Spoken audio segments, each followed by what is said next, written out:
Welcome back for another helping of oysters, clams, and cockles, bringing you the best TV shows and movies weekly in an easily digestible podcast packed with laughs. By myself, Ross Bolin, and my dear friend, Mr. Barrett Dudley. Barrett, how goes it? Do you have an accent for us? No accent today. Oh, I mean, shame. I could just talk about these dang guys coming in here every which way with their shit and bolo ties and their freaking turquoise Lucchese boots and whatnot, just starting real estate projects over here, putting up casinos over here, and I'm just sick and I'm tired of it. Hail. I'm just ready to get back on the ranch, or I could just talk about how, I just think that this cold weather is perfectly splendid. I have to disagree with you there. No, not a fan. I'm not a cold weather guy, although I am bundled up in. You're bundled up. You're several layering. layers You got so I some can go out and quilting. ride You got after some this. Patagucci on you. Yeah, I got a vest. My guy. This is. I'm wearing a really, vest. It's time to really start dressing. Look at this. I got a vest on and everything. I'm wearing jeans for the first time in 2020. It's the Gene Team. And a belt and boots. Because we are going back to the ranch today. Beltless. Wedding Crashers. On today's episode, we'll be opening with everyone's favorite segment, Tidbits and Such with Barrett. Then we'll be discussing Borat 2. Very nice. Before running through Yellowstone Season 2 up through Episode 3. Then Bly Manor up through Episode 5. And Fargo Season 4 through Episode 3. Yellowstone's Season 2, if I didn't say that. I think I did. Big show today, so let's go. Today's episode of OCC is brought to you by Leesa, makers of the greatest mattresses in the world. I routinely argue your mattress is up there with your living room TV in terms of important purchases you make for your home. So you have to ask yourself, is my mattress kind of shitty?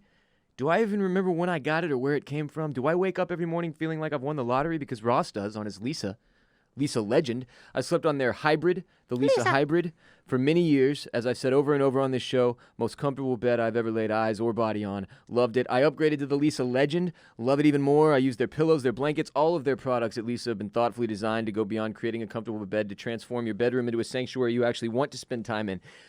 I love all their stuff. Lisa's been a supporter of OCC for a long time. They believe all people should have access to deep rest and relaxation, and as such, they make it easy for their customers to know they've made the right choice through their social impact initiatives tied to each purchase.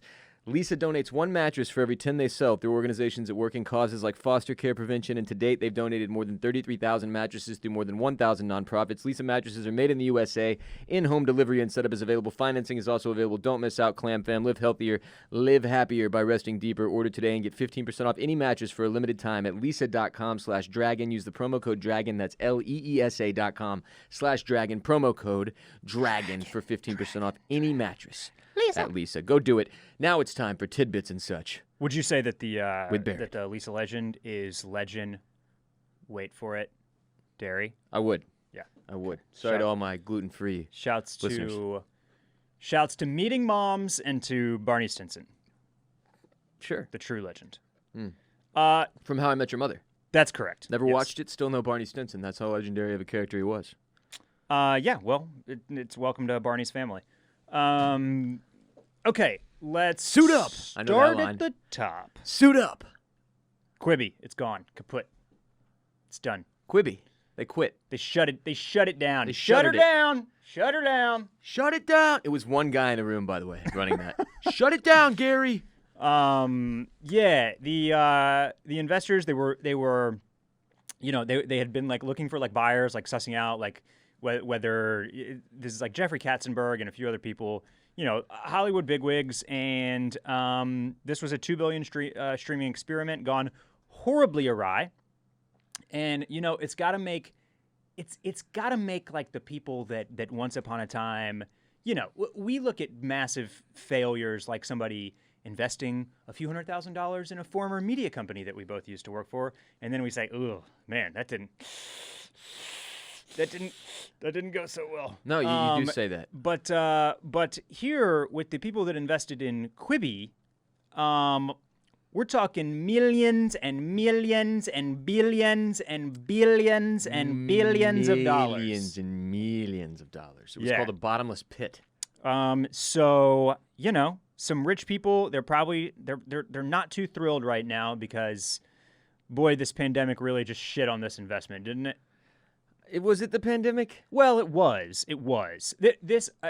Let's put it this way: Quibi may have been a failure sans pandemic, eventually. Okay. But it wouldn't have failed in like 6 months.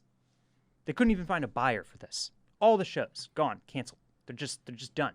They had everybody. They had everybody doing a Quibi. Yeah. Doing a Quibbers. Quibbing. Quibbing. You know what I mean? Hey, so this guy, Jeffrey Katzenberg, that you said is one of the main financiers. Katz's never closes. Yeah. He did Shrek and The Prince of Egypt. That's right. I love those movies. It's Yeah. a shame that Quibi didn't work out. Yeah. I still don't understand what. So this was just going to be like a competitor for R.I.P. Netflix in peace to Quibi. and Hulu and shit. They were just going to make one of these. Do you not remember the conceit with Quibi? Not really. I know a lot of celebrities were involved. Quibi was designed to, in fact, when the app launched, it was only available on a mobile device. Oh yeah, I remember this. And every show was less than 7 minutes. Yeah, this is interesting. This is why I'm saying the pandemic killed it, because it was like it was supposed to be for like you're on the On go. the go. You're moving around. You're in between meetings. Get a you're quick grabbing show lunch. in. Get a quick show in on your you Quib. Yeah, right. Quib and with me. so, like, oh, you're waiting at the doctor's office. Oh, well, I'm just gonna pop in my AirPods and I'll just Quib hard. I'll check out episode 3 of the Sophie Turner something or other, the Anna Kendrick one, or the Zac Efron one, or whoever else was quibbing. So those are the Quibbers who lost out here. Immediately, The Anna Kendricks and Zac Efrons of the world. Immediately, people, well, no, because they're fine. Were there people like you and me trying to quib? Like on Quib shows? Yeah. Probably. I don't know. I don't know either. I'm sure this has hurt plenty of people. Okay. I just want to make sure many people were hurt, not just the celebrities, not the beautiful celebrities only. Don't get distracted by the beautiful celebrities. I'm not. Ross. I'm just. They're just very beautiful. Yeah, they are. They are. They can be very distracting. Mm-hmm. But so suddenly, like Quibi launched, and everybody was at home. Nobody had any reason to need a 7-minute show because they were on the go. Hey, how about a 7-hour show? And out and about. That would help. So the very first thing that they did is they begrudgingly had to pivot and like make the app available on computers and devices and like TV screens, and because people were just at home, they don't want to be bound to their phone to watch this. It's much smaller. Some dinky little 7-minute Yeah. Quib. So, anyways, it was just it's going to go down as we can just put it up on the shelf with like laser discs, Betamax, the technologies at the time that were fully geared to compete, and then were just utter catastrophes and failures. So, did you know a quib is a sarcasm, a taunt, a gibe? Now, is that a quib or a quip? A quib. It also says it could be a quip. Quip. I didn't know quib was actually a word. Cool anyway, whip. Rest in peace and peace Cool whip. to all the quibbers. Yeah. They were quibbing. Speaking of things that will not return, Mindhunter has been officially confirmed as on the shelf for the time being. So this is a direct casualty of the pandemic. This one is actually not a direct casualty of the pandemic. This is one that was ratings related. What? Just kind of everything related. This was potentially not coming back for a while as it stood pre-pandemic. We exited season 2 with no news, no updates, no anything about what was going to happen to the show moving forward.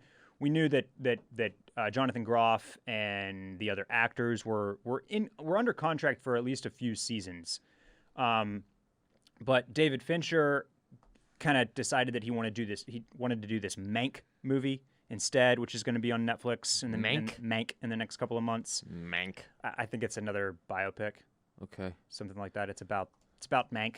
Guy named It's Mank. about that guy named Mank. You know the one. Oh, he's the Mank. He was quibbing. But everybody has been released from their contracts now. It was a very expensive show. It was obviously a Fincher show, and he was directing lots of episodes, so it was time heavy. It was the cast and the crew essentially had to move to Pittsburgh for many months on end to film these seasons.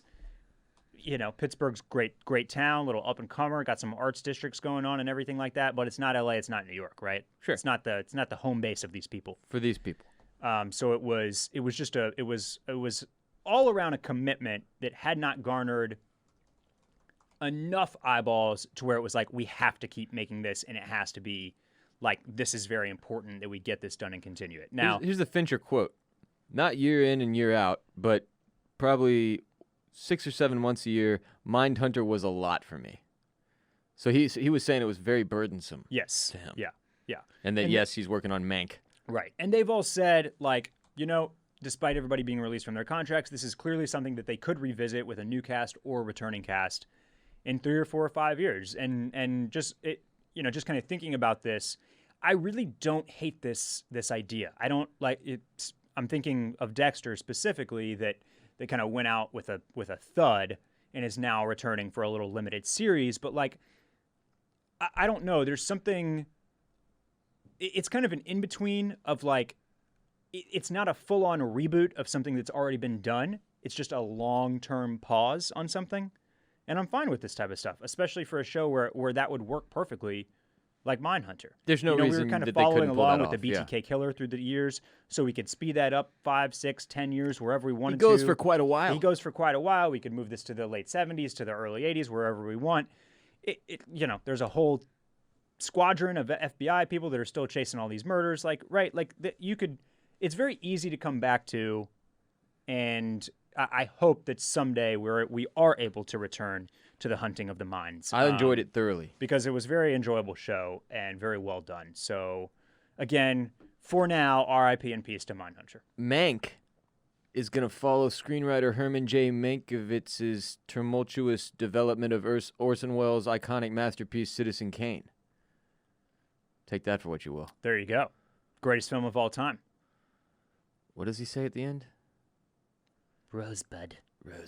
Mank is an upcoming American biographical drama film directed by David Fincher based on a script written by his father, Jack Fincher. Wow, that's an interesting wrinkle. Jack Reacher? Tom Fincher. Cruise? Jack Reacher. I never watched those. Were those any good? They were supposed to be okay. So it focuses on the screenwriter of Citizen Kane's battles with director Orson Welles. That's correct. Over screenplay credit. That's a random story to attack Rosebud. What else in Tidbits and such? Oh, let's see. Ross. No, let me finish with the tid and the bits, and then I'll get to my such last. Okay, that makes sense. The Vow. This is the new Fyre Fest. Yes. There is a competing documentary on Showtime, which apparently immediately gets into how awful Keith Raniere was. Like, it does not waste any time kind of like with the story, lulling you into like this false sense of security, which I really liked about the first couple episodes of the HBO one, which was like, see, you could have very easily joined this cult. It sounded really good. Yes. And then it wasn't. Have you continued watching The Vow, by the way? Are you finished with it? No, but I obviously am aware that the second season is happening, why it is happening, and aware of Keith Raniere's sentencing yesterday as well. So in the last couple of episodes of The Vow, we get a little bit of,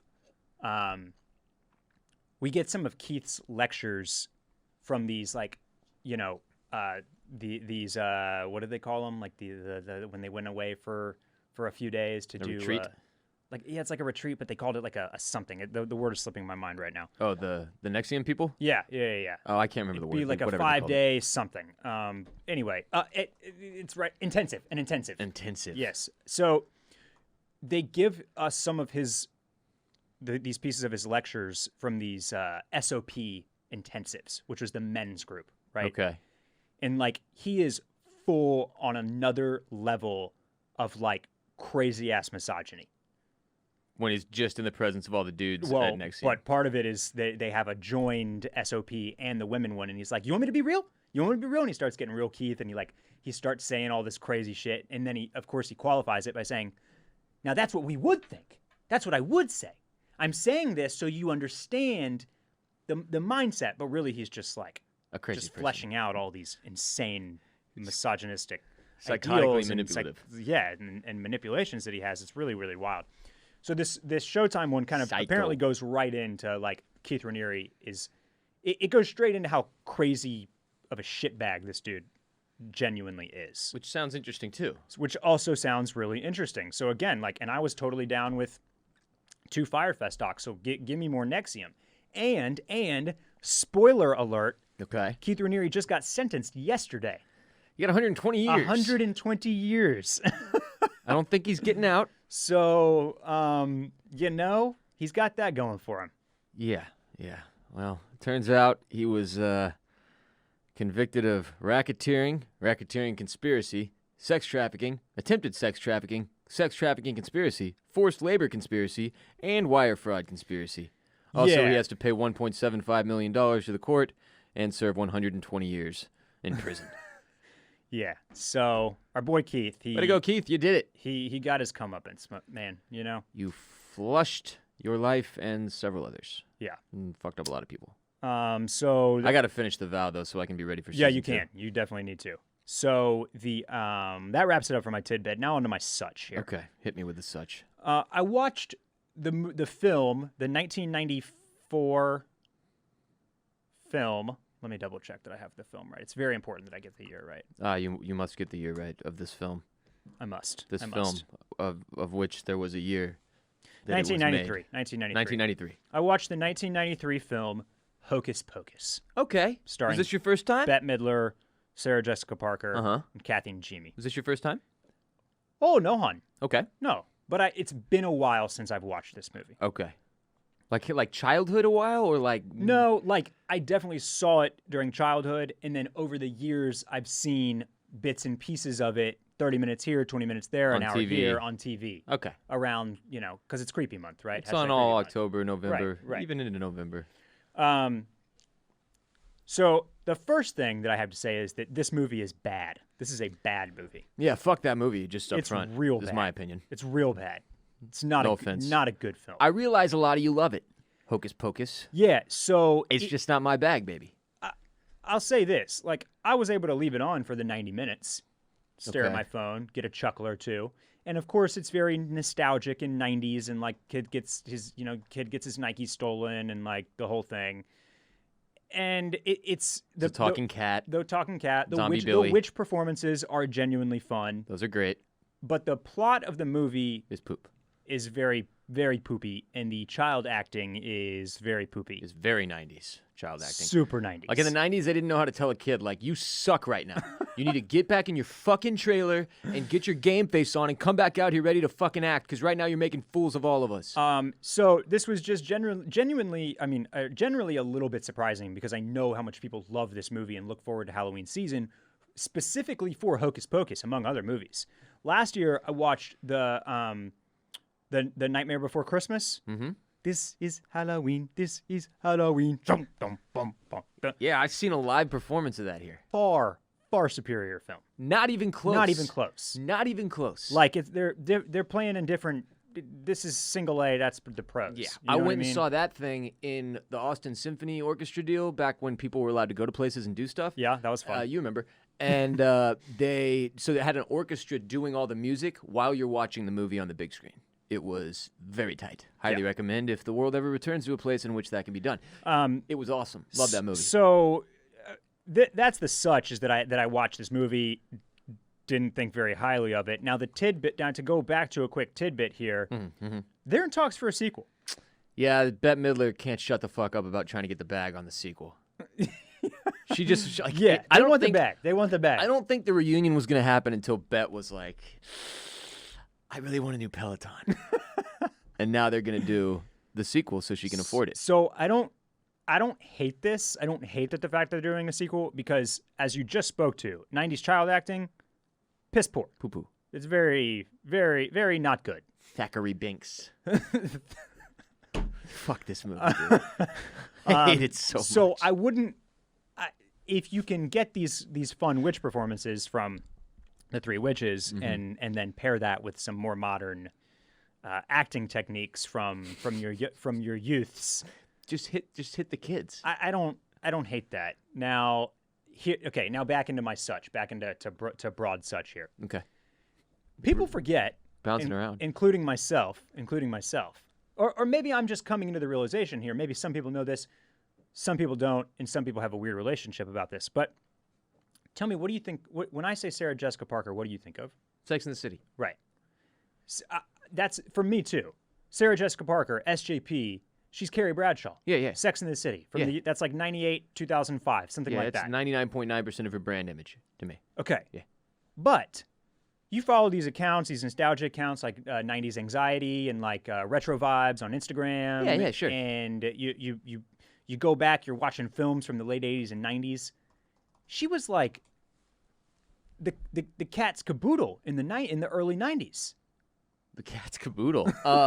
Is that Was she? the cat's pajamas? The kitten whole caboodle? kitten caboodle. The cat's pajamas. I just mixed up those two. She's in a lot of good stuff. Divorce is also a really good show. I got a funny anecdote very quickly because she stars in that as well. Right before I got a divorce, my ex-wife, my wife that left me, she was watching Divorced, and I remember being like, I'm getting a divorce.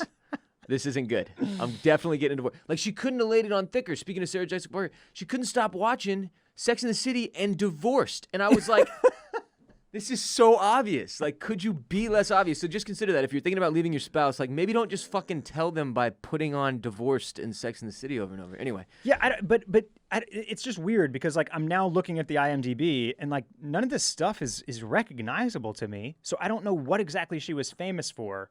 But she seemed to have a very, very large presence. All this stuff is trash, though.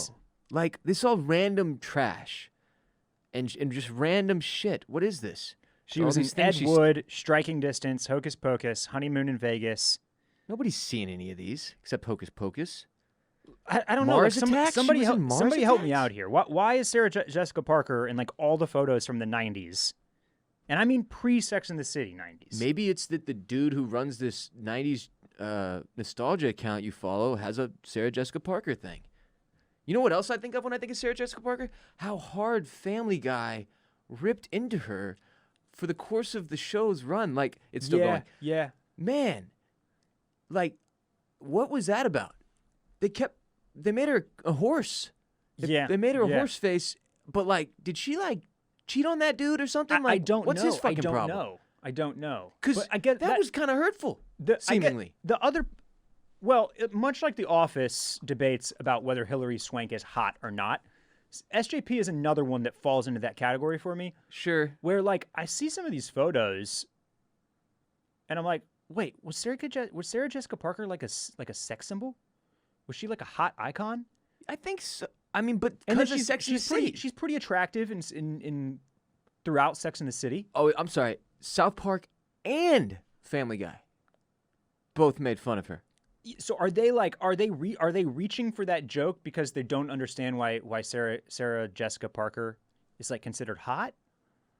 I mean, she's just a random person to pick for that because there are no offense. There's a lot of people on both sides of the sexes in Hollywood that you could pick and be like, yo, this is kind of a random person to fit into, like, as a sex symbol. I just don't. I've never understood, but now I can't tell if the joke originated, like, on the internet and then bled into those shows, or because if you Google Sarah Jessica Parker horse, I mean, like, there's just way too many options to compare her to. There's just too many photos with her next to a horse. Yeah. She's better looking than most people. Most people. It might be that she was okay. It may be that she was the girlfriend, that she was a famous girlfriend. I believe that she dated Robert Downey Jr. That was for sure part of it. Okay. And then maybe also and some she other married people. Matthew Broderick. That's another thing. Because that's Kiefer Sutherland, you Google SJP Robert Downey Jr., you get Corey Haim, Kiefer Sutherland, Bill Paxton. So she might have just been like that. She might have been the famous girlfriend for a while, and then she turned that into her own stardom. Yeah, the other reason we don't know is because it was so long ago. Yeah. I guess I'm looking at photos of her, we're old compared to where we were back when she was in her prime heyday, like on TV and shit. Yeah. Like, that was a long time ago, Sarah Jessica Parker in Hocus Pocus. Anyway. Which is ass. That's just got me thinking about SJP and Hocus Pocus, and that does it. That wraps it up. Potential sequel. Well, let's talk about Borat subsequent movie film. He's nice! I watched this on Saturday night. Okay, I think we watched it on Saturday at late afternoon, evening. Borat 2. Watched it with my mom. Okay. And as I've said on this show and many other places, if you watched Game of Thrones with your parents, you can watch anything with your parents. Mm-hmm. It's fine to watch Borat 2. Borat 1, maybe a little harder than Borat 2 even. But I watched it with my mom. A lot of people were concerned about that, so I just wanted to explain. I took an edible. I plopped down on the couch, and I was ready for what was coming. I knew what this was going to be. They were going to do Borat again. That was 14 years ago or whatever. They had plenty of time and space had passed. You can roll Borat back out there. Obviously with the wrinkle of his daughter, in case he needs to be able to utilize someone to get him into scenarios that he can't get into because some people recognize Borat. Some people's memory goes back several years. But if you're wondering, like, how did anybody not recognize Borat, it's because some people are morons. And 14 years for them is like a lifetime ago. They can't remember anything from then because of the meth. And I guess I was slightly disappointed when it was all said and done. Because it felt heavy-handed at times almost. Like, and if you come off as heavy-handed in 2020 with that subject matter that you don't need to be heavy-handed with, it's weird to me. So my review is essentially the exact same. I was disappointed. There were some laugh-out-loud moments that I thought were fun. Sure, there were several for me where I was laughing out loud. But overall, that I left and I was like, wait. So did they like cook this thing? I left and got the feeling that they cooked this entire thing up as like a voting campaign, like a get out the vote campaign almost. Well, the movie literally ends by telling you like, now go vote. Right, and exactly. You're like, and so I don't know if they just like clear who you want me to vote for here. That in here. If they just dropped that in here, were they making this movie pre-pandemic and then the pandemic happened and they had to like audible a little bit and kind of shift the back half of this film? I don't know. I'm very much with you. Whether they did or did not, everything about this time around felt heavy-handed. Yeah, because it was officially announced in September. Which is not last September? Of 2020. Oh. Like, they announced this several weeks ago. Okay. And then we're like, and here it is. And even with the Showtime series that Sacha Baron Cohen had, it's like, I don't know, the genius of Ali G and Borat and Bruno was always the subversiveness of what he was doing. He was like using these insane characters to like reveal something that you maybe knew or maybe didn't know. Right? About society, usually. Yes. And so it's hysterical. He's extremely gifted comedian, and the undertones are that he's showing you and telling you something as well. Yeah. Then we got the Showtime series, where like the goal was to embarrass conservative politicians, essentially. On the Showtime series. Which is different than the OG Ali G? Yeah, the Showtime series was Oh, by the way, full title of this thing is hold on. Borat. Who is America? Oh, okay. I did not watch that. I really didn't watch a full episode either, but I saw some clips and when did they run this? Does it say on there? 2018. Okay, so this is not that long ago. No. Okay. And so that's slowly been the shift as everything has become more political. Sacha Baron Cohen has like leaned in and is now he's kind of meat-fisted with this stuff now. Yeah. And I don't know. It takes away from it for me, man. It does, but it's like, look, we're in a situation, we're in a political climate where I don't think you really can do the subversive anymore. You can't subtly show this stuff. You want me to tell you part of why? And so it's like it doesn't necessarily lose its effectiveness, but it does take away from the enjoyment. Here's the thing. This movie still ends, and I'm like, fuck, how are people this racist? Here's the thing for me.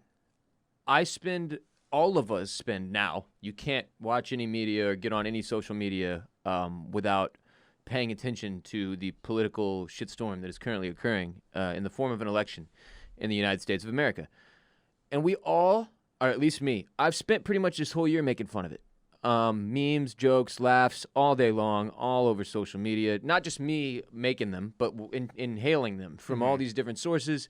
We are every day given a new thing to make fun of by these two gentlemen running for president of the United States. On both sides, there's plenty to pick at.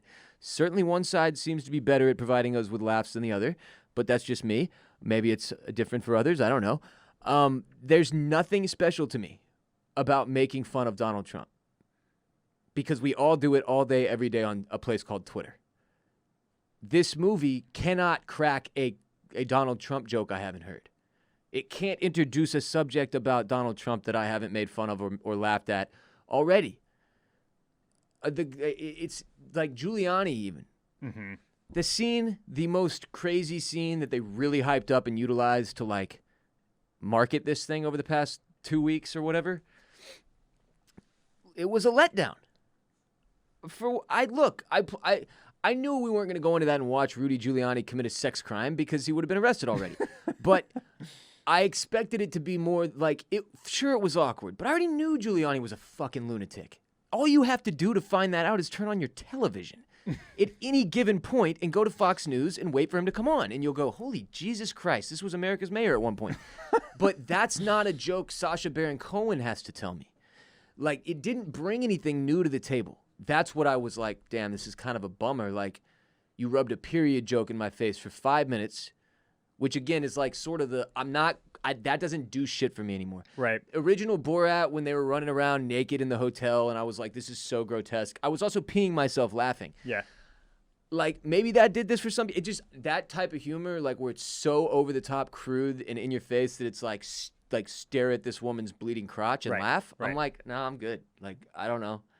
And again, I know the South is fucked up because I've been here my whole life. So like that introduction of it, like, I don't know. That felt like it was the first time the first Borat showed America, like, look how backwards so many people are. And we all laughed at it. But like, we done knew this now.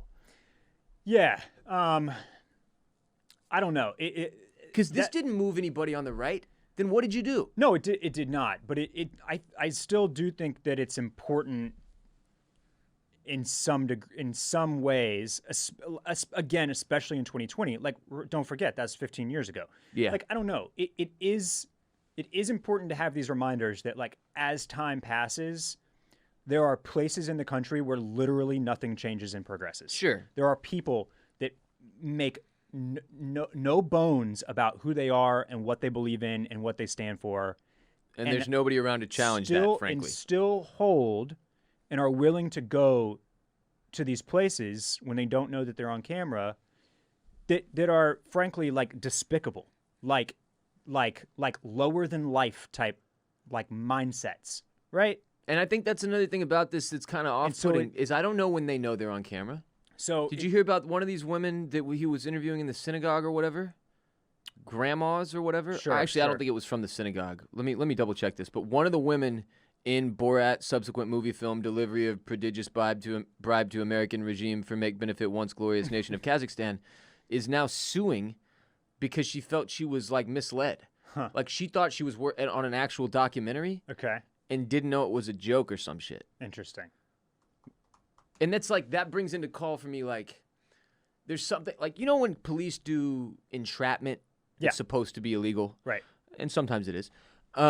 This felt like comedy entrapment a little bit. Like, I already know, like, I get it, and it's good to expose racism, and, like, racists need to be called out on their shit, and I understand all that, and that's great, but, like, again, I just don't think in 2020 we needed Borat for that. And then it's like, who are these two guys? Like, I don't know these two guys. So, okay. Do they know they're on camera? Let's talk about the two guys. Who the fuck are those guys? Were they plants? Were they actors?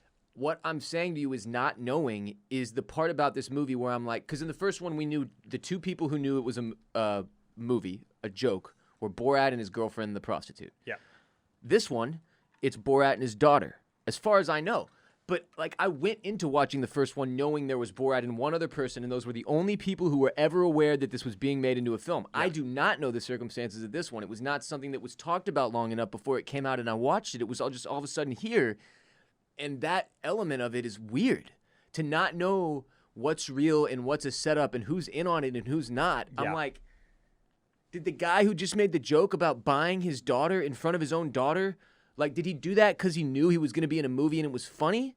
Or is that a fucking sicko who needs to be arrested? Like, how was his face on the film? From the reaction of his daughter, that was a genuine Which then, answer. Why would he sign off on being in the movie? Like, why would he give the release? Yeah, or was he already, like, screwed? Or, like, that's... I have so many questions about those aspects of it that's what I ended up thinking about being my takeaway from the film. Yeah, and I do agree that and we know that they do use, to be fair, there is some selective editing going on here. Much like on The Bachelorette, it is sometimes obvious that they are, like, Frankenbiting clips together. And so you're not seeing the entire conversation without any gaps or Which makes you feel like you're missing information. And so I do agree with you there that it is like that. It again, it pulls away from the movie a little bit to not know exactly And how to this all know goes that it's down, very edited, yeah. and how people sign off or how they don't sign off, because there are some blurred faces as well every once in a while. But again, I think for me the bigger thing was like it's still jarring to see people be so casually racist. But in the 2006 or 8 version or whatever it was coupled with hilarity. You're like shocked, but it's also very funny. Right. Because of a lot of different things. Because you're exposing because it of the time, because of the novelty, because we hadn't seen a Borat movie before, because because the world was different 15 years ago, because of all these things. So it's like now it's just like it's like the joy, the enjoyment of watching it happen is not funny anymore, really. It's you're just cringing and wondering how, like, I don't know. Do you not watch some of that and think to yourself like, wait, so if I just walk in somewhere, anywhere, and start talking about racist stuff to random ass white people, I'm shooting like 50% that they'll just join in and be racist with me? No. I mean, based on where you are, yeah. You could for sure find areas where you're batting even higher percentages than that. Like that's I like the reminder of that sucks. But dude, what you're telling me a dude who looks like Borat, dressed like Borat in that scene, goes into a parking lot and hits up a random redneck and is like, "Yo, can I come crash with you and ride out COVID-19?" And he's like, "Yep." No, again, I what am the fuck was with that? Jerry and John or Barry or whatever their names were. I am very unclear that out of everybody that interacted with Borat, my money would be on those two, that they were actors. Right, me too. But that was such a big chunk of the movie that then it's like, what the fuck was this? So very quickly, I have to clear something up. Judith Dim Evans, the woman who the movie is like partially dedicated to or whatever, that he interviews, the Holocaust survivor in the synagogue who passed away after the filming or at some point during it, I'm not sure, since the movie came out, obviously, because they have her little homage in there. Her daughter was filing a lawsuit saying that her mother was tricked into appearing in the Borat sequel, and a judge rejected that lawsuit, and Judith, the daughter of Judith Dim Evans, withdrew it. Okay. So that's over. And apparently Sacha Baron Cohen, very deeply grateful for the opportunity to work with Judith Dim Evans, according to his spokesperson. Yada, yada, yada. Had nothing but good things to say about her. Anyway. No, I mean, that's what I'm saying. It hit totally differently in 2020 for me, and it just wasn't like... the place we're in, it no longer feels joyous to mock people who are seemingly in the wrong, right? Or who are lost. I'm not getting any joy out of that anymore, really. Like, it's not making me laugh the way it used to. It's a thing where I'm like, this is fucking sad. Because 15 years later, it's not funny. It's sad. Exactly. It's not. We're not reveling in like the exposure anymore. It's just sad. And it's just uncomfortable. And it's uncomfortable, yeah. So it's yo, these are very, very backwards, uneducated, fucked up people like in our country. Or are they actors? Like, tell me. They should have had a stamp on everybody so we know, man. Like, well, what were those dudes' names? Because I'm trying to Google and figure out if they were in on it. Jerry and Gary or some shit? Borat, Hicks. Borat 2, who was in on it? Who was in on it? There we go. Anyway, Come on, Google. You got this. I think in general we felt pretty similarly that is a little heavy-handed. It does not hit the same way. And yet it is still really upsetting and sad to see casual racism exist thoroughly through, or should I say, and sexism. What's the word I'm looking for? And pedophilia. What else does it address? All of it. All of the lovely things in society. The casual racism just prevails continuously prevails through, permeates. That's the word I'm looking for. Permeates much of American society. Yeah, it's just, and it's bizarre. The whole movie was bizarre. It was bizarre. The not quinceañera, the cotillion was painful. That was so painful. Never again. Barrett, are you ready to go back to The old Clamstone Ranch. Oh well, I'm not ready right this second. Not yet. So You gotta. Oh shit. Oh, he's making a hat change here. Let me get ready. Wow. Well, hell, Barrett. Now you're ready. Now I'm ready. Frankly, even your other hat it has like a rodeo thing on the back and shit. You could have told me that was your cowboy hat. I would have believed you. But now we both have cowboy hats on, and we're ready to rock. Let's ride out. Okay, we're on season 2. Round up some cattle. We took a couple weeks away because I've been struggling to get caught back up. I'm through episode 3. Okay, that's where I am too. But it has now been 2.5 weeks since I watched anything, so you are going to have to catch me up on exactly what is happening. I can't totally remember. All right, Barrett. All I remember is that what's-his-face doesn't even know how to pour warm piss out of his boot. He wouldn't even know how to. That's the best line of the season so far. And I know that that Dan Jenkins, man. he gets borderline assaulted by some rival real estate developers. 2 brothers Wearing bolo ties and Lucchese's. 2 brothers show up. You got on your Lucchese's today, Ross? Mine aren't Lucchese's. They're like, oh hell, Barrett, I don't know what the fuck they are. I got them in Montana. No, I didn't. Those I got are from them here. Montana? I think everything I'm wearing is from Montana. Those are from Big Sky Country? I've only worn any of these things in Montana when I was there once several years ago. They just sit in my closet. I'm not sure what brand these are. Oh, they're Ariat. Ariat. No, these are my horse riding shoes. Those are for working the ranch. You wouldn't know dick about this. You're a Luke Casey boy. I'm out there and fucking having to fight everybody and kick the shit out of myself on a daily basis. You're doing some cowboying. I'm losing fights on purpose just to try to manipulate you into thinking you're the big dog out here. Yeah. What the hell was that, by the way? So we've got Rip losing on purpose to Jamie, but also beating the shit out of him in the process. To Casey, excuse me. These that was Dutton children are hard to keep up with. That was a rigged fight. And everybody, old man Dutton, Rip, and Casey were all in on what was going down there. Casey was in on it too? Yes. In the rigged fight he was a part of? Yes. Did not catch that. Yeah. I thought Rip stands there at the end and he's like, go on, like do it. Like, you got one. Here. Huh. Because I thought it was for John Dutton, Daddy, to utilize Rip in an effort to manipulate Casey into thinking he's like back in a place of mattering in the ranch and the he's family. Basically, I mean, that is part of it, but he is basically like, you have to get in a fight with Casey and he's got to beat you so that he has the respect of all the cowboys and the people that right. But I didn't think Casey knew that. Yeah, Casey knew what was going on. I thought he was in the dark because and like when Rip like basically attempts murder on Walker. Is that his name, right? Whatever. Ryan Bingham. Ryan Bingham's name is. And Casey rides up on the horse to stop him. Rip says that, and I had to rewind this scene a couple times, but Rip's like, you needed a reason. I just gave you one to fight. That it's not super clear, but he's like, this is what now you can say. You had to fight me because I did this. Because I did this, and there's no fighting on the Yellowstone, and I got to beat Rip's ass now, and now y'all better listen to me because I'm running the ship. Got it. So everybody's in on this being a big effort to get everybody in the whatever. It's a gaming ship. It's a gaming ship.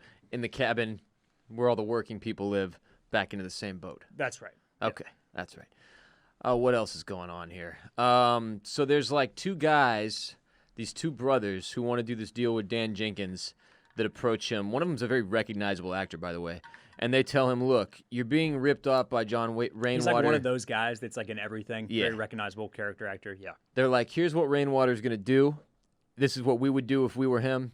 You're going to get ripped off. He's going to push you out. Here's how he set it up. Now, fuck that deal. We want you to do a deal with us. We would like to build a casino here. So now we got another developer. These 2 doofuses coming in and trying to get in on the casino nonsense. Meanwhile, what's going on with Jamie, the one that's running for political office? Now there's a chick that's going up against him. The shooters are out for Dan, man. He's got a lot of people coming after that cabeza. Dan is going to die eventually. Technically, yeah. we already seen him almost die once. Jamie has lost his saucy little sweetheart because he's not man enough to take down his dad. So she's out. She's out. Sad. And he goes and rejoins La Familia. Sits down at the dinner table. But then he gets... where all they can talk about is work. And boy, Beth, I don't remember the last time that she's made it through a dinner. Do you? Nah. Sure. Shit, I couldn't tell you when. It's been years. Been years. But Jamie then ends up in a meeting with John Rainwater at one point. Yeah, that was prior. They were offering to stake his campaign essentially, And he said no. Right. Then after he says no, that's when his girl what says... he could not abide by was letting the Rainwaters, his dad's sworn enemy, fund his campaign and use him against the family, basically. Right. Huh. He can't cross that line. So he bows out of the race. Also, Casey's ex, I guess. Oh, yes. She's in therapy. This is where we really needed to have a conversation. Monica. Ross. She's got physical therapy in the pool, Barrett. Okay, so obviously the scene where she starts her lecture, school's a frat boy, just all time, like, just hilarious, unintentional comedy of a show. Yeah. And then I laughed out loud because I think it's the most soap opera scene that we've gotten on this show, where this unbelievably attractive woman who is now supposed to be a college professor is walking out through the quad with her cane. Yeah. Yeah, they've really found ways to make it even more dramatic. By the way, she didn't need to stumble around with the cane when she was up there like delivering that heartfelt, powerful speech. Powerful intro to her history class about how she's going to tell you the real history, not just from the side of the victors. Yeah. But from the side of, but to really teach you about imperialism, colonialism, and like the terrors that it hath wrought. Right. But then walking through the quad, just looking dynamite, needs the cane to just quake along there. Very, very funny. Very funny stuff to me. That was. The show has found ways to one up its like soap opera nature. She's even got the glasses, Ross. Yeah, she's I know. Even got the smart glasses that it's just very, very, very, very cliche here. Monica's whole storyline, frankly, from the get-go of season 1, has been the most soap opera thing about the show. It continues to be that way when she's later in physical therapy in the pool, and her very attractive physical therapist is like, I'm going to work on your knee now. And she's like, I'm really, really married. And he's like, tight, saw the ring. Yeah, I'm going to do your knee, though, because, physical therapy. And she's like, I'm married. And he's like, cool, see you next Wednesday at 10. Could cut the sexual tension with a knife. God, there's just so much. Two pretty people in a pool, Barrett, doing physical therapy. Yeah, at the YMCA, doing physical therapy with a bunch of kids peeing around you. Hell, John Dutton's in the pool. Got kickboards in there. You got floaties. You got lanes. You got ropes. I got John Dutton in the pool, and he don't want to kick. He don't want to swim. Next thing you know, he's popping up over there. What's not sexy about that YMCA pool? Hey, Barrett, small town. Monica and John Dutton doing the fucking therapy in the same pool. What are the odds? Hey, crazy. I've always said that about Bozeman, though, Ross. It's growing like crazy around these parts, but it's still a small town when it comes right down to it. You ever met somebody who tries to tell you this about Austin? All the time. That's why I'm making fun of. Okay. What the fuck is wrong with those people? It's not. Where does it have a small town feel? It is and it isn't. It feels like every other big progressive city in the United States to me. Okay, let me tell you why you did not feel quite the same way. Okay. For prior to the pandemic, for what extent of time were you basically like not really going out outside of dinner? Like to the bars? 18 months. To the bars? Yeah, anything like that. I don't know, a couple years. Yeah, that's you. There is a sense that that you see the same people, you see the same groups of people when you're out doing that stuff.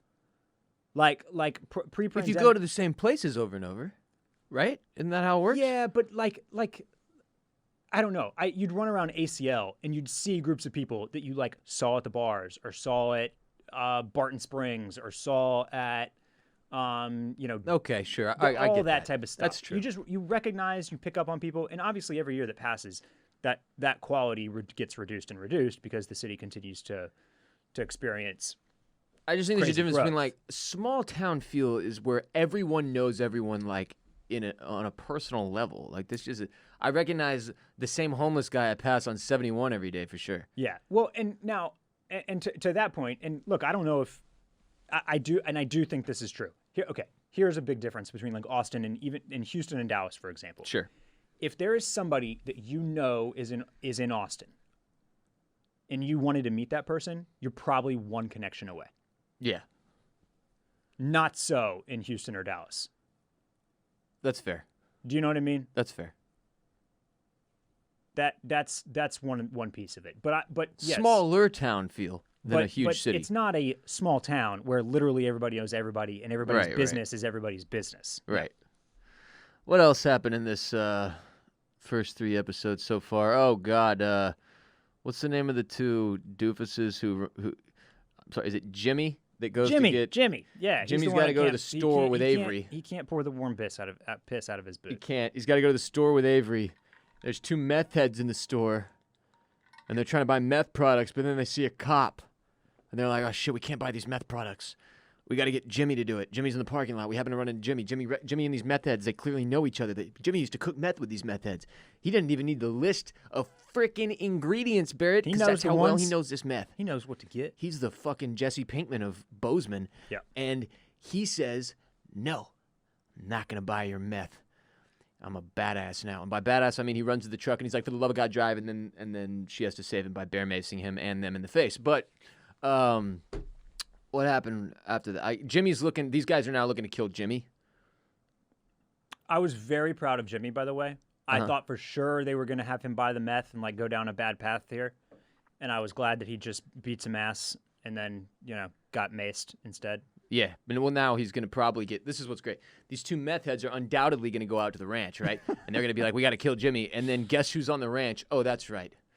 A bunch of badasses Rip and who Casey. just beat the Yeah, shit out of people yeah. on a daily basis for fun. So these 2 meth heads are they getting will buried. hang your ass, no second thoughts about it. Yeah, they're gonna kill these 2 meth heads.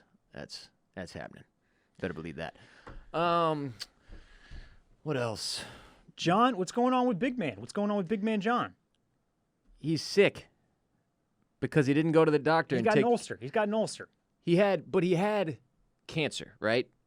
Then he didn't take care of it the way he was supposed to, which could have been handled with a pill. He had to have very extensive, serious surgery, which has now resulted in, after the fact, is the ulcer related to the surgery, or is the doctor just shaming him? Not clear. But it is funny as shit how John like knows the doctor real well. Like he knows all the people he deals with. Yeah. So you see like two sides of John Dutton. You see him when he's like a business-facing, badass, and then you see like people like, "John, I actually know who you are. You're just a regular person like me." They just treat him normal, and it's funny, like his doctor. But yeah, I don't know. That's about it.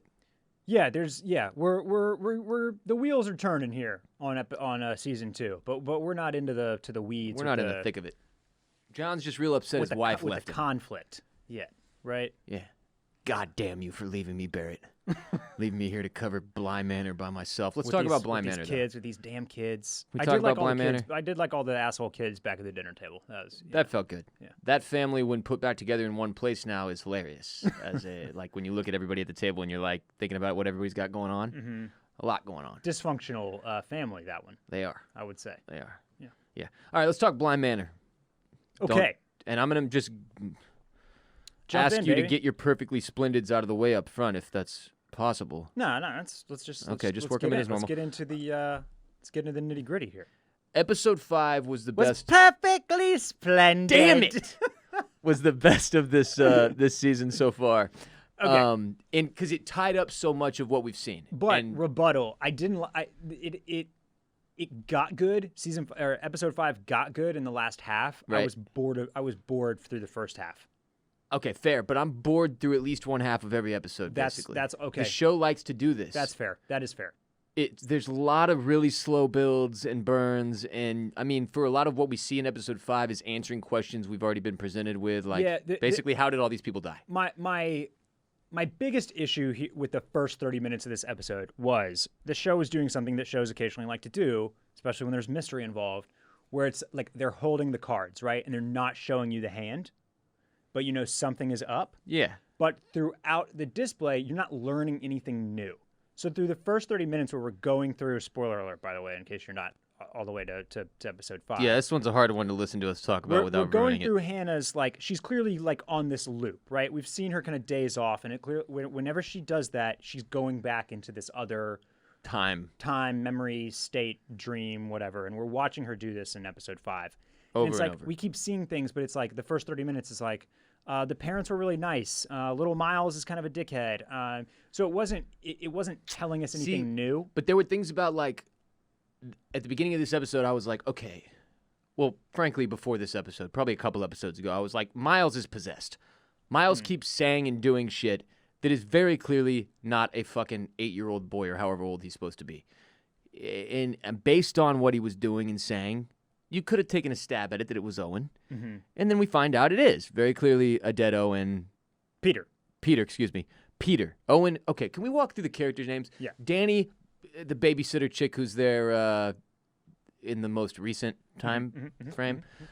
Peter is that guy. Peter Quint. Yeah. The dick. Yes. Who was super overly aggressive with his new girlfriend when Correct. she ate some food in a way that didn't please him. Yeah. And yeah. fucking That- lost he his was shit. That was far too sexual for him. He did Creepiest not dude like ever. Owen's batter in her mouth. No, Batter. Not one bit. Not one bit. And then he came back and tried to pretend like it wasn't even a thing. Psycho. Then, so he goes out into the hallway when nobody's supposed to be in the hallway. Remember how the little kids are always keeping Danny from walking out into the hallway? Yeah, so that was an interesting. We got that reveal in episode 4 that confirmed that the dollhouse is like possessed or magical, and indicates all those little dolls or indicate where. These spirits People are are, and yeah. people are Yes. in the house. And that's why she gets upset when anybody fucks with this thing. But the lady from the lake that kills Peter. Mm-hmm. By the way, just very easy for this thing to kill you if you happen to be in its path. It literally just grabs you and is totally unfazed by your presence as it continues on its path and chokes you to death. Yes. Peter emerges like very quickly from that room as a ghost, though, not knowing he's a ghost. Right. Which is a weird moment there. And we see how a lot of these interactions with the little boy, Owen, that's the little boy, right? Who's the little boy? No. Miles. Miles. Owen is the chef. Owen is the chef. Thank you. The little boy Miles, how many of the interactions with him have gone as he like touches him on the shoulder and he accidentally starts yelling the shit that he's yelling. Yep. And that whole reveal was very cool. Like then I didn't expect to get another one on top of that, which is what's going on with what's the name of the chick who's with the chef this whole episode? Hannah. But we did. She's also killed by Also dead. Yeah. killed by the little boy via Peter. Via Peter. Yeah. Yeah. Now, In the well. What Pushed we into the don't well. what we don't know yet here at the end of episode 5 is why Peter is far more of a specter, right? He's more of a ghost. He comes in and out. He has to possess Miles. We see him occasionally, whereas everybody can see Hannah. She is talking. She's having conversations with people. She's present. She's there. So why is she able to continue on essentially living at the manor and going about her business and physically interacting with things, and Peter is not? Yeah, when Peter's going to pick up the doll, or whatever it is that's dropped on the ground, I believe it was the doll. Is the doll. And Yep. at first he can't, Right. but then he can, Mm-hmm. but then he can't, Right. and you're like, what? Yeah. Yeah. It's very. Yeah. We don't have that explained. Where are the quite yet. rules for these ghosts? And do they all have different rules? What the frick? Yeah. Yeah. Huh. I'm trying to think if there are any other massive major things that I was like, well, we know what? that we got the backstory to the person that is haunting Danny, which is her ex-fiance, who she had to break up with because she was coming to the realization that Yes. she was interested in women, not Yeah, men. we kept seeing this flash of this dude, right? Anytime she looked in a mirror, anytime With the- something went fast by her. Yeah, the lights in the glasses. Yeah, and then Yeah. we find out exactly where that came from, and it's that she was breaking up with this guy, her fiance, Mm-hmm. explaining the situation, and he like jumps out into traffic and dies Yes. instantaneously. That was not a suicide, was it? No. Accident. He was like freaking Angry out, wanted out of the rage. car, gets Bam. out without looking, Smash. gets smashed by a bus. Yeah. Brutal. and also makes a good amount of sense. Yeah. In terms of the haunting thing, and So we've got that going. That's who continues to haunt her, and that is getting in the way of her starting the relationship with the gardener. That's the name that I can't remember right now. oh yeah, Flora, Miles, Owen, Flora. Mrs. Gross, Jamie, Now Peter. I think the last remaining character. We don't have we still have questions about Owen and the gardener, but what's going on with Flora? Is she controlling the dollhouse? How does she have possession of it? What does she know about it? Like, what's her? How did she learn everything she knows about it? A few episodes ago, we see her tell the Lady of the Lake to like be quiet. She like shushes her, and when she she's hiding, listens. and she listens. So like, She's Flora's, not scared of them. She's scared of them for others, not Yeah. herself. Why? How? What the hell? Is Flora alive? You're right, but she's definitely the MVP of this of Creepy Month here, as far as the creepiness goes. Yeah, the little kids are creepy as shit. Yeah. But the little girl in particular, Flora's crushing it. The show's fun. It is a slow burn. It's definitely something that you have to be willing to like buckle in for, and you don't have to be locked in the whole time. You can kind of hear and come and go in terms of your phone and shit, but you might miss some stuff. Right. And overall, it's creepy. It's got at least one really scary moment every episode. Yep. I'm thoroughly enjoying it. Yeah, it's good. You're exactly right, though. It is a slow burn, and as we've talked about a little bit before, this is relatively new territory for to be making a horror show, a horror TV show. Oh yeah. And you can't because you don't just have a captive audience for 90 minutes. You can't scare the bejesus out of people for 55 minutes every single episode. No, that's impossible. That's impossible. And we would all be So miserable. it has to be more of this like you have Drawn to out, build tension spooky and draw out stuff. the story a little bit and give us the creepiness bit by bit. And I find it enjoyable, but it does make for some occasional pacing issues. Indeed. All right, let's talk about Fargo quickly. Season 4, we're through episode 3. I want to start off by just commenting on the way the season starts to unfold. We see basically, look, here's this area. There have been several families who have been in control over the course of the organized crime, in this particular area that have been in control over different periods. We meet the most recent one being this Italian family. We obviously meet Chris Rock, his black family, and sort of everything is set off from there. The trading of kids that we are presented with as a tradition from family to family is the weirdest tradition in the history of organized crime. It makes no sense. The fact that we have people who have been traded back and forth or across multiple times, one character in particular, whose name is slipping my mind currently. Rabbi. The rabbi's been traded twice. Is crazy. But like the way these guys are having to now deal and like set up meetings to go see their kid for a few minutes to like tell them some strategy thing, but they're also giving strategy to the kid that's not their kid. It's weird. The whole situation is bizarre. But we got a lot going on. Still, through the 3rd episode, new characters are being introduced. Right? We get Timothy Oliphant for the first time. Yes. Oliphant? Yep. The guy from Deadwood and Justified. He shows up playing Timothy Oliphant because that's just the guy. In Hollywood, you need a rootin' tootin', swashbuckling, Western type cop. Apparently. You got to go Timmy. He's Deffy. He's Deffy. Dick Wickware. The Mormon He's cop. Great. He's great, by the way. I'm giving him a hard time because he continues to, we got him in Justified, we got him in Deadwood. We got him in Once Upon a Time in Hollywood. Oh yeah. So like he definitely he's in on this joke with this typecast. Now I love Timothy Oliphant. I do think that he's able to kind of switch it up and give us something with a little bit more flavor every time.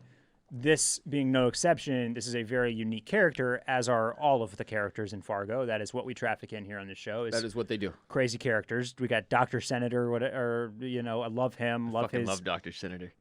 Love his. They're trying to move credit cards, bro. His little sit down at the beginning of episode 3 is a very cool. It's like very actory. It's like this very set up monologue moment for him, but he executes it to perfection. And this show it's. I don't know. I really like watching the show because of its mix of like hijinks and off the wall characters. We Random got Orietta comedy out there doing God knows what, making shit pies, and fill up with ipecac, That woman killing mob bosses. has serious issues. Jason Schwartzman, just if he's in a show, you know it's going to be quirky. Dude, them doing lines of whatever that was, and then him Cocaine. being like, "Go kill my." I thought they were like crushing up pills that she had in the back. Him being like, "You should kill my dad," and her being like, "I got you." Yeah, okay. I don't think that's what he meant, though. I think that is a. They haven't teased that out yet. I don't think he meant for his dad to get killed. I think he did. Okay. I think his high ass asked her to kill his dad, and then she went and killed his dad. And then he didn't realize there'd be a power vacuum, and that there was a guy who's roughly 3 times his size who might seemingly be a problem. Okay. That guy. I mean, God, what an amazing. I want to see the audition tape for him because he was born to play this role. He is so crazy-eyed and psychopathic. Dude, he can make and the eyes sinister very crazy. and terrifying. Good job by him. Hey, we also have we introduce another detective. I think in episode 2, that's the OCD detective, the guy who has to. And do you know who that is? It's the cop, or it's the half-a-face guy from Boardwalk Empire. Yeah, Jack Houston. Yeah. He's awesome. I love him. Was super stoked to see him in here. Yeah, Orietta's just running around killing people and serving up pies with poo and ipecac in them. She's completely insane. We see Yes. her get fired from one hospital job for murdering patients, and when the doctor's trying to explain it to her, that's one of the best like back and forths in the show. Then she has him write the letter for her, and as we know, this was a thing. Like back in the 70s and shit, there were some sick nurses and doctors running around from like state to state, killing basically serial killers. Wow. That were Wow. getting new jobs by like the hospital wanting to sweep it under the rug, basically, and being like, "Look, we're sending you away. We don't know what happened here, but we're not doing criminal charges. Here's a recommendation. Please get the fuck out." Much like the priesthood. Yeah, exactly like the priesthood. Different type of crime, same type of sweeping under the rug. Just move them to another place. It'll be fine. She's so creepy. I have no idea what her place in all of this is long term. Yeah, no idea either. She's like such a loose cannon. It feels like we have 2 very organized groups of people and then this wild, insane serial killer nurse who's just out there in the wind. Jason Schwartzman as, it's Josto, right? Is that how you say his first name?